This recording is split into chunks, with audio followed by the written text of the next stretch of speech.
As Efe held the threatening note in her trembling hands, her mind raced. The words, "Leave or the school will burn," echoed in her thoughts like a sinister drumbeat.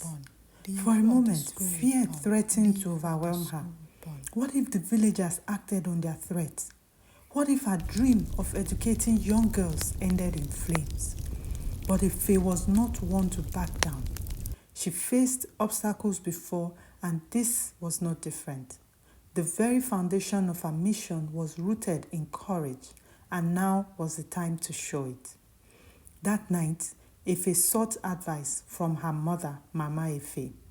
Her mother's withered hands clasped Efe's tightly as she spoke. "My child, the greatest battles are fought not with fists, but with the heart. If you believe in this school, you must stand firm. But remember, you cannot fight alone. Rally those who believe in you and let their strength become yours." Inspired by her mother's wisdom, Efe decided to act. She gathered the women in the village, mothers who had seen their daughters' lives transformed by the school. She shared the note with them, her voice steady but filled with resolve. Mothers of Umuaka, this is not just a threat against me. It is a threat against our daughters and their future. Will you allow fear silence us? The women stood with her, pledging to protect the school and spread the message of its importance. They went from house to house, sharing their stories and calling for unity. Slowly, the tide began to turn. Some men who had initially opposed the school started to see its value, especially as their daughters began to read, write, and dream of futures beyond the fields. But the threats didn't stop. Late one night, Efe was startled awake by the sound of voices outside her window. Peering through the curtain, she saw shadows moving near the schoolhouse. Grabbing a lantern, she ran out, her heart pounding. As she approached, she found a small group of boys, teenagers from the village, holding cans of kerosene. They froze when they saw her face. Efe's voice was calm but commanding. "Why are you here?" Looking each boy in the eye. One of them, barely older than 16 years, stepped forward. "They told us to burn it. They said it was ruining everything." Efe softened her tone. Ruining what? This school is for your sisters, your cousins, your future daughters. Do you want them to live in ignorance or to have the tools to build a better life for themselves and for their families? The boys hesitated, the weight of her words sinking in. Finally, the leader dropped the can of kerosene and said, "We don't want to burn it. We were just afraid of what they'd do to us if we didn't burn it." Ife saw an opportunity. "Then stand with me. Help me protect this school. Together, we can show the village that knowledge is not the enemy. It is the key to a brighter future." The boys nodded, and from that night on, they became unexpected allies, forming a watch group to guard the school against future threats. The final turning point came during a village meeting called by the chief. The elders, still divided, wanted to decide the school's fate once and for all. Efe stood before the gathering, her voice strong and unwavering. I understand your fears. Change is never easy. But this school is not here to destroy our traditions, but to strengthen them. An educated girl is not a threat. She is a blessing to her family, her community, and her future children. Do you want our daughters to have choices, to be healers, teachers, or leaders? The chief, who had watched the events unfold in silence, finally spoke. "Efe is right," he said. "I have seen the transformation in my own granddaughter.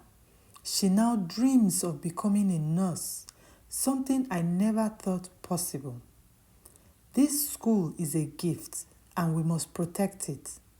It was then agreed that the meeting should be adjourned till the next day at dusk in the village square to give the elders time to think through all they had heard. The next day, everyone arrived at the agreed venue. After the village elders deliberated the school's fate, Ife got up to address them one more time. Just then, an unexpected twist threw everything into chaos. The fierce masquerade, Jaga Jaga, feared and forbidden for women to see, charged into the village square, disrupting the meeting. Imagine the panic, the scramble for cover, and the tension in the air. Even Efe, steadfast and resolute, was forced to flee. This event put fear in the minds of the villagers, and no one was willing to send their daughters to the new school for fear of what may happen to them. And so the school was locked down for a week. This event struck fear deep into the hearts of the villagers. Whispers of danger and curses spread like wildfire. Parents clung tightly to their daughters, unwilling to risk their safety for an uncertain future. The once vibrant schoolyard fell silent, its doors locked for a week. The sound of children's laughter replaced by an eerie stillness. Ife, however, refused to give up. She spent that week not in despair but in action. She visited families one by one, sitting with them, listening to their fears. She shared stories of other communities where education had changed lives. With every conversation, she planted seeds of hope and courage. Meanwhile, the boys who had once planned to burn the school stepped forward.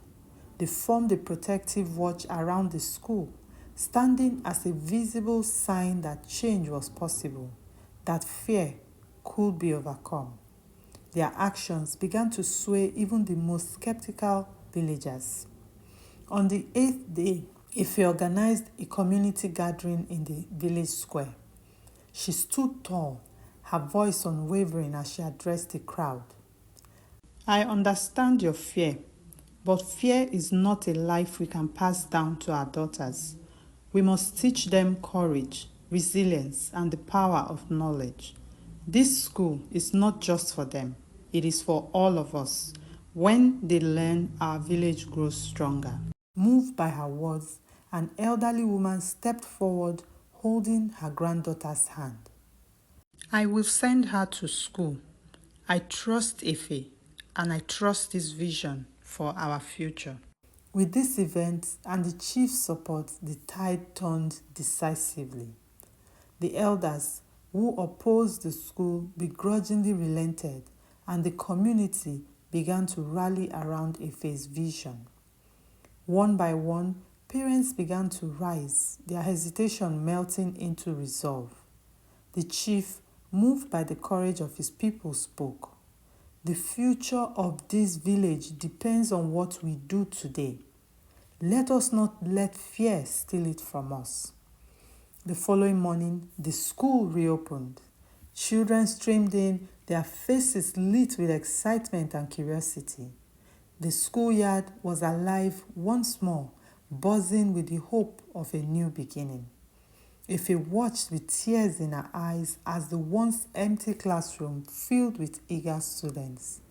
The school flourished, growing from a single classroom to a bustling center of learning.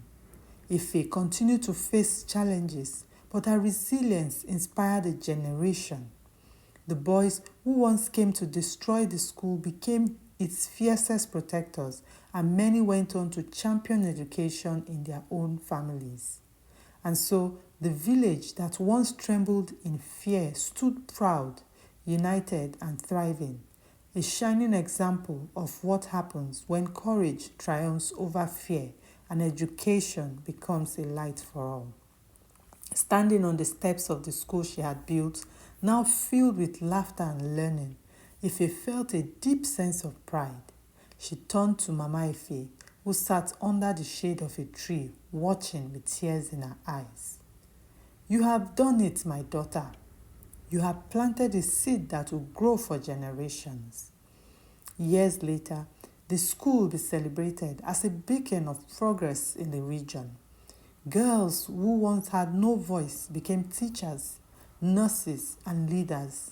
Their successes a testament to the power of one woman's unwavering belief in the potential of her community. Ife smiled, her heart full. She knew her work was far from over, but she also knew she wasn't alone.